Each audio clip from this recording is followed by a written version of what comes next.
from Grand Lake, Oklahoma to Alabama to fish the Toyota Series Championship on Pickwick.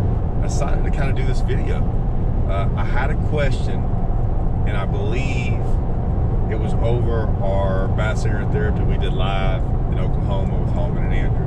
The question was, it really wasn't a question, it was more like a statement that I kind of wanted to address. I addressed it a little bit on live, but I just kind of want to I want to give you all maybe more a little in-depth detail over this subject. I understand that this might be a different video, me driving around in my truck, but there's a reason I kind of wanted to do it in my truck. You can see I'm packed up, got everything, and I'm leaving one tournament. I'm missing today's practice. We get 4 practice days. I'm missing today's practice.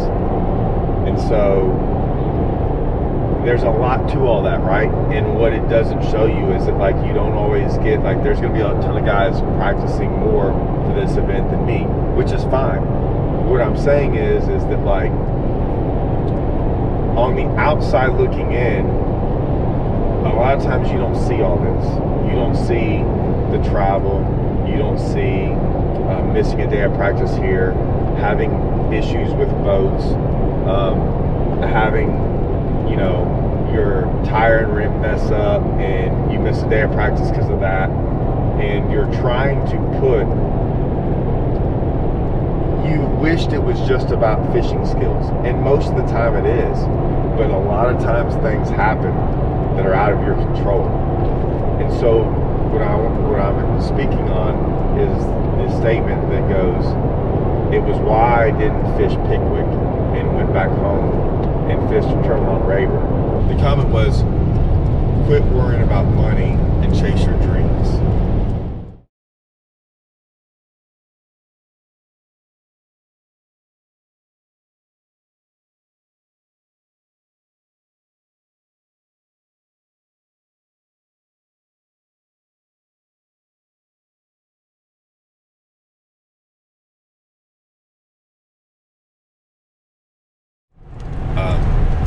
You got to kind of take what you're given, and I've been really good at trying to take what I'm given. I've trusted in the Lord. I pray about things. It makes my decisions real easy, real easy. That's why I never look back on missing that Pickwick event. Prayed about it. The Lord showed me which way to go, and it wasn't even a decision anymore. He took it out of my hands. So that's all I ever asked, right? So perfect, and that's why it's easy for me to go on doing what I'm doing, and I have a pretty good peace about if I make the elites or not make the elites. It's not the end of the world. He might not ever want me there, and I'm okay with that. I'm okay with wherever he has me. I learned that years and years ago when I had to give up my control over fishing, put it in his hands. The comment was, quit worrying about money and chase your dreams. And I know that sounds good, right? It sounds good in fairy tales. It sounds good when you're talking to your 10-year-old kid, you know, telling them that. But it's not reality, okay? There's a lot of things that are going on right now. The reality is setting in for a lot of these fishermen. Some of these guys, today, like, they're fishing the final day on Grand Lake, which is determining Angler of the Year points race for overall, because it's the last open, and it's determining Angler of the Year race in the Central Division. I'm just now hearing there's like 2 guys that missed it by 1 point apiece, and they both missed it by 1 point on a tiebreaker earlier in the year, where they both had a tiebreaker and they lost that tiebreaker. So they probably had, like, might have finished like 33rd at an event, tied, and maybe they didn't have the biggest weight, a one-day catch, which I bet you is a tiebreaker, so they lost it. That's going to cost them getting into the elites. So they did everything right? They tied, they caught enough fish, but yet since they didn't have on the tiebreaker part, they're going to miss the elites on a tiebreaker. That's like a coin flip. So you spent all year long chasing this dream. like traveling all over, doing all these things, and you lose on a tiebreaker, that's tough. And what happens is a lot of people chase these dreams for like a year or two, and you will lose money.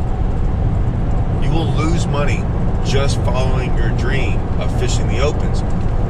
It's great if that's your dream, but unless you're made of a bunch of money and have it and can go do all that, that's fine, because you're not worried about making money. But a lot of us, I'm not like that. I have to make money in fishing. I continually will have to make paychecks, good paychecks, not just a paycheck. Like, I have to make money in fishing to continue what I call the dream. The dream for me was never fishing the elites. It would be great. Doesn't mean I'll be any happier. Doesn't mean that it'll be better for my life. Like, it might actually make my quality of life worse. I don't know. I'm not worried about that part of it. Like, my dream was always to like fish for a living and kind of be happy doing it. I never thought I was going to get rich fishing, right? There's a lot of guys that might have gotten rich fishing and they're not happy, right? And that means something to me because, hey man, I don't want to look up one day and look at the process of this whole fishing deal and be like, my life, it wasn't that great. It wasn't that much fun. So far, my life fishing, what I've done has been pretty fun. And I want to make sure it stays that way. So as of right now, I get to make my own schedule. I get to pick and choose tournaments I want to go to. I fished 6, if you want to call them bigger tournaments this year. What I call a tournament like a Toyota or an Open. Grand Lake was my worst finish. The 37th, 36, 30, I don't even remember what place that was my worst finish. I'll take that. 6 for 6 for checks. An Angler of the Year along with that. And that's not even really how I made, all of my money this year. I fished a ton of team stuff. We did really good. We were leading Angler of the Year, and they had the TXTT Championship, and it went on today. It's going on today. I don't know. We're not there. We're leading Angler of the Year, and we're not there because me and Jason. He's already there. He's a Pickwick. So I understand that it's great to chase that dream, but man, there's a lot of guys that chase that dream, and what we can't talk about because it's not right for some of these guys. But some of these guys we know that are phenomenal fishermen are living in trailer houses, right? And there's nothing wrong with living in a trailer house, but like they squandered a lot of their money and time, and it has not gotten them very far. Like they are kind of stuck in this bad system that it's hard to get out of. And I don't want to be stuck in that bad system. I don't want to quit fishing. I know a lot of guys that had to quit fishing because of that, and it's just it's a hard road, and it's just not as easy as chasing your dream. And I just wanted to talk about that for a little bit. I had a guy comment on my video like, "Hey man, you need to be fishing BPT," and I'm like, "Hey man, me and you both. I would love to be fishing the Tackle Warehouse Tour next year, right? I would love if someone gave me $5,800 a tournament to go fish them. Like $5,800 is what it would cost to fish a tournament. Hey man, you're more than willing to give me that. I'll go fish it, right? That is a lot of money to gamble away. And you're not just gambling on your fishing skills. You're gambling away on your boat, your motor, all your equipment hanging, like things in life, making sure that like they all go right so you can make it to that tournament. Like there's a lot that goes into it. So, that dream sounds great and everyone wants to be there. And even those guys are there, guys, there's like 20 guys that are there right now that follow that dream. They're about to be kicked out.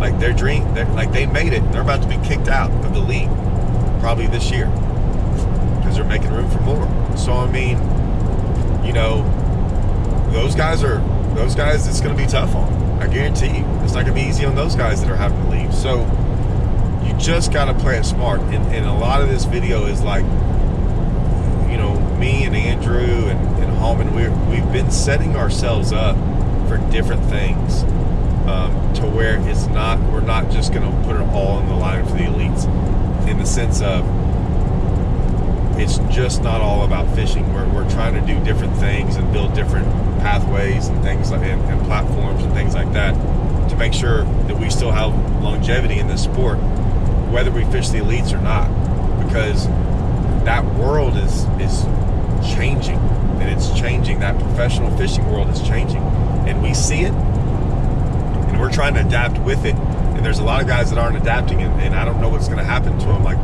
they could be okay, but you know, some things could happen where, you know, it already happened once where they blew up bass, you know, and split, and it worked out good for some guys, and it did not work out good for others, and it was a choice that they had to make. So, like I said, this is a video to kind of for people to understand a little bit more about it, and it's also a video for maybe for young guys trying to get into it, that it's just not black and white. You really got, I really suggest really thinking about it, trying to make really, really smart decisions. Just don't always follow your heart on that. Your heart will get you bankrupt in some things. Now, I'll say a lot of this, and a lot of guys go, oh, well, he must not love it as much. And I'm like, man, listen, ask anyone. Go fish 35, 45 tournaments a year like I used to, and tell me I don't love fishing. Tell me I'm not out there, you know, on miserable days trying to fish a team event where you might win $1,500. Yeah, I love it. I mean, tell me a guy who doesn't put up his rent money in college to go fish tournaments. Used to do it. I mean, I loved it. I still love it. I mean, it's why I'm traveling from Grand right now to Pickwick. I mean, I eat this stuff up, and when I get back 2 weeks later, I got another TTO event on Rayburn. And everyone else around the country, so many of them, this was their last event. They're all talking about going hunting and doing all this stuff. And my first tournament starts up in January, like January 7th. And I'll be right back in it, have a tournament every weekend in January, February, March. There is no off period. My off period is like a month. So yeah, I love it. I try to be very, very smart about it. Being smart about it keeps you in this game a long time. And I highly recommend staying in this game a long time. I highly recommend it. The longer you stay in this game, the more success you're going to have, because it's not a game built for young people.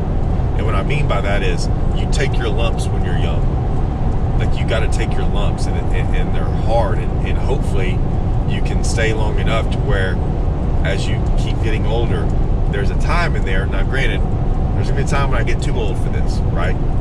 But there's a time in there where you take your lumps, and then you start hitting your stride.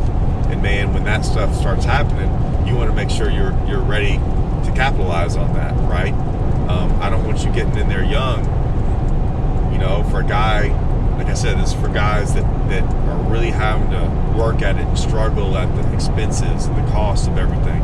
You want to make sure that when that goes on, you're not just paying off debt, or you haven't run into debt to where, you know, you needed maybe one more year, and now you had to sell everything.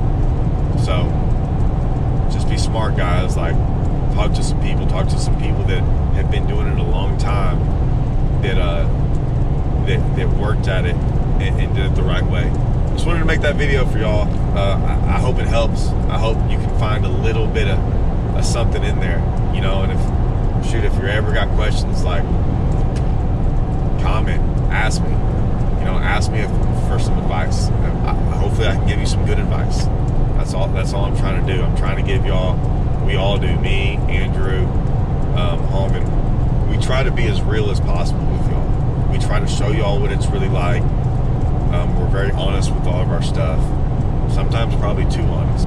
I so bad last night wanted to do a video But me, Andrew, and Bradley, we stayed up till 12 o'clock last night talking about stuff like this. Like, their season was over, and where they fell. I mean, Andrew, I think, got 6 checks out of 9 events. Allman misses it by like 15 points, and he had one bad day on Smith. Like, he was in the top 15, I think, on Smith, and had one bad day. And so it was hard, right? I mean, they did really good. Like, I think if I'd have just made like a top 15, if I'd have fished Pickwick, a top 15 at Pickwick, I think I'm in. I don't look back on that, but we were just all discussing all that stuff, and it was a real conversation about the year and then moving forward, and probably too real to put on camera. But I did want to share with y'all my thoughts, because a lot of this got brought up with that comment, and how we've had to adjust, how we have had to be real smart with the way our thinkings are about doing all this. Like I said, it was hard on them. It wasn't on me, I'll be honest. I didn't have a classic on the line for this. I didn't have the elites on the line since I didn't do it. I was just kind of doing it for fun. Did pretty good in the 2 opens, and now I'm driving here, fishing a tournament that the only reason I got to go qualify for is because I missed out on Pickwick, and it's a free tournament for me because it's all paid for, because it's a championship, and $200,000 is first place. So it's going to be another fun event. Not really that much pressure, to be honest with y'all, but you never know. I might win that, and changes my whole outlook on a whole bunch of other things. We'll see. But like I said, I have that opportunity. I probably wouldn't have it if I fished the elites, right? So, with that being said, 2.5 more hours to Pickwick, and we're gonna go practice for that. Oh, by the way, if any of y'all watch this, and y'all do watch my series on Grand Lake, I'm not happy about day 1 on Grand Lake. Never had this happen. I'll explain it in the video. I'm gonna have a Grand Lake day 1. It's just not gonna be what you think. Gotta answer this. See y'all guys.